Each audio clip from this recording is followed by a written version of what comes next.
ডিব্ৰুগড়ৰ ৰাজপথত হাজাৰ হাজাৰ কৃষকৰ তীব্ৰ প্ৰতিবাদ। কৃষকে ৰাজপথলৈ ওলাই আহি জিলা আয়ুক্তৰ কাৰ্যালয়ত নিজৰ প্ৰাপ্যৰ দাবীত পৰিৱেশ উত্তাল কৰি তোলে।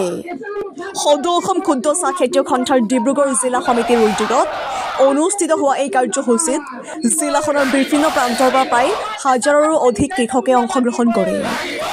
কাৰ্যসূচীৰ জৰিয়তে চাহ খেতিয়কসকলে ক্ষুদ্ৰ চাহ খেতিয়কসকলে উৎপাদিত কেঁচা চাহপাতৰ ন্যূনতম মূল্য দিয়াৰ ব্যৱস্থা কৰা, 100% ৰাজহুৱা নিলাম ব্যৱস্থাৰ জৰিয়তে পকা পাতৰ বিক্ৰীৰ ব্যৱস্থা কৰা, উপকৰ পুঁজিৰ জমা ধনেৰে ক্ষুদ্ৰ চাহ খেতিয়কৰ বাবে কলঘৰ স্থাপনৰ ক্ষেত্ৰত প্ৰধানমন্ত্ৰীৰ লোকেল ফৰ ভোকেলৰ ব্যৱস্থা গ্ৰহণ কৰা, চৰকাৰী নিৰ্দেশনা মানি নচলা কলঘৰৰ বিৰুদ্ধে অতি শীঘ্ৰে প্ৰশাসনিক ব্যৱস্থা গ্ৰহণ কৰা, বহিৰাজ্যৰ অনুন্নত কেঁচা চাহপাত সৰবৰাহ বন্ধ কৰাৰ ব্যৱস্থা কৰা, বহিৰাজ্যৰ কেঁচা চাহপাত ৰোধৰ ক্ষেত্ৰত গেজেট নটিফিকেশ্যনৰ দ্বাৰা ব্যৱস্থাটোক বাধ্যতামূলক কৰা, অসমৰ ক্ষুদ্ৰ চাহ খেতিয়কৰ খেতিটোক ভাৰতীয় চাহ বৰ্ডৰ পৰা আঁতৰাই অসম চৰকাৰে সুকীয়া এক ক্ষুদ্ৰ চাহ খেতিয়কৰ সদস্যলৈ মন্ত্ৰণালয় গঠন কৰা আৰু খিলঞ্জীয়া ক্ষুদ্ৰ চাহ খেতিয়কক ভূমিৰ ম্যাদী পট্টা প্ৰদান কৰিবলৈ প্ৰতিবাদী কাৰ্যসূচীৰ জৰিয়তে সমস্যাৰ সমাধান কৰিবলৈ দাবী জনোৱা হয়।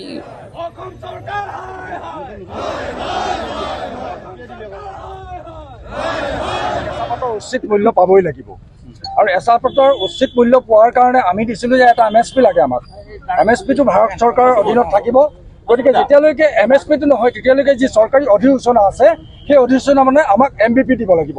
কিন্তু MVPটো প্ৰদান নকৰি একাংশ ষড়যন্ত্ৰকাৰীয়ে আমাক মানে পেটে ভাতে মৰাৰ যি চক্ৰান্ত কৰিছে তাৰ তীব্ৰ প্ৰতিবাদ স্বৰূপে আজি আমি ৰাজপথত খাৰা হৈছোঁ। আমি শান্তিপ্ৰিয় খেতিয়ক, আমি সেউজ বিপ্লৱ কৰিছোঁ, আমি দেশৰ অৰ্থনীতিৰ ভঁৰাল টনকিয়াল কৰিছোঁ। কিন্তু চৰকাৰৰ সদিচ্ছাৰ অভাৱত আজি খেতিয়কসকলৰ লগতে ইয়াৰ লগত জড়িত হৈ থকা লাখ লাখৰ কিন্তু ভৱিষ্যত অন্ধকাৰ হৈ দেখা দিছে। আমাৰ ভৱিষ্যত প্ৰজন্মক আমি সান্তনা দিব নোৱাৰা এটা অৱস্থা আমাৰ সৃষ্টি হৈছে। সহস্ত সংগ্ৰামৰ প্ৰতি তেওঁলোক কিছু আকৰ্ষিত হোৱাৰ নিচিনা আমাৰ অনুভৱ হৈছে। গতিকে এই সহস্ত সংগ্ৰামৰ পন্থালৈ যাতে নাযায় তাৰ পৰিপ্ৰেক্ষিতত চৰকাৰে এই মুহূৰ্ততেই যদি পদক্ষেপ গ্ৰহণ নকৰে আমাক এটা MSP নিৰ্ধাৰণ কৰক। আৰু যিসকল কলঘৰে কৈ আছে যে নেপাল, শ্ৰীলংকা, কেনিয়াৰ পৰা আহিছে, আমি কৈছোঁ অসম মাতৃৰ উৎপাদিত হোৱা কেঁচাপাতৰ মৰ্যাদা সুকীয়া। কেঁচাপাতৰ মৰ্যাদা সুকীয়া। সমগ্ৰ বিশ্বই অসমক চাহৰ কাৰণে চিনি পায়। আৰু তাত ব্লেণ্ডিং কিহৰ? তাত কেনিয়াৰ চাহপাত কিহৰ মিহলাব লাগে? তাত নেপালৰ চাহপাত কিয় মিহলাব লাগে? সম্পূৰ্ণ অসম মাতৃৰ উৎপাদিত হোৱা চাহপাত সম্পূৰ্ণ অসমীয়া চাহ হিচাপে, অসমৰ গৌৰৱ হিচাপে তাক বিক্ৰী কৰাৰ ব্যৱস্থা কৰক। কোনো ব্লেণ্ডিঙৰ ব্যৱস্থা যাতে নকৰে। গতিকে উচিত মূল্য প্ৰদান কৰি খেতিয়কসকলক নিৰাপত্তা সুনিশ্চিত কৰক। আৰু দেশখনত প্ৰগতিৰ কাৰণে খেতিয়কসকলে যি আপ্ৰাণ চেষ্টা চলাই আছে, শান্তিপ্ৰিয় খেতিয়কসকলক যাতে ৰাজপথলৈ আহিবলৈ বাৰে বাৰে উচতাই নাথাকে তাৰ কাৰণে সতৰ্ক কৰি দিছোঁ। তদুপৰি পাতৰ গুণগত মানদণ্ড ৰক্ষাৰ ক্ষেত্ৰত কাষৰীয়া জিলাসমূহৰ পৰা কিছু অসাধু ব্যৱসায়ীয়ে বেয়া পাত লৈ পেলাই আমাৰ অসম মাতৃৰ চাহখিনিক বদনামী কৰাৰ প্ৰচেষ্টা লৈ আছে। গতিকে এই মঞ্চৰ পৰা তেখেতসকলক সতৰ্ক কৰি দিছোঁ।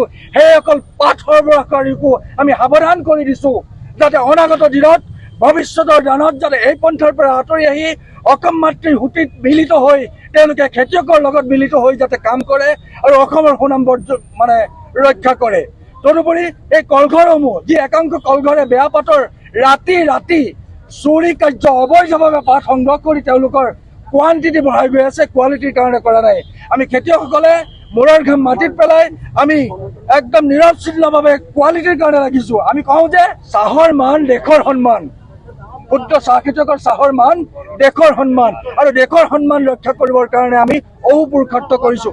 অনাগত দিনত যদি চৰকাৰে এই মুহূৰ্ততে যদি ব্যৱস্থা নলয়, এই কম সময়ৰ ভিতৰত যদি আমাৰ ব্যৱস্থা নলয়, আমি কিন্তু ৰাজপথেই নহয়, অসমেই নহয়, ভাৰতবৰ্ষত আমি গোটেই জঁপিয়াই পৰিম। তাৰ কাৰণে কিন্তু বৰ্তমান শাসনাধিষ্ঠ চৰকাৰ দায়ী হ'ব।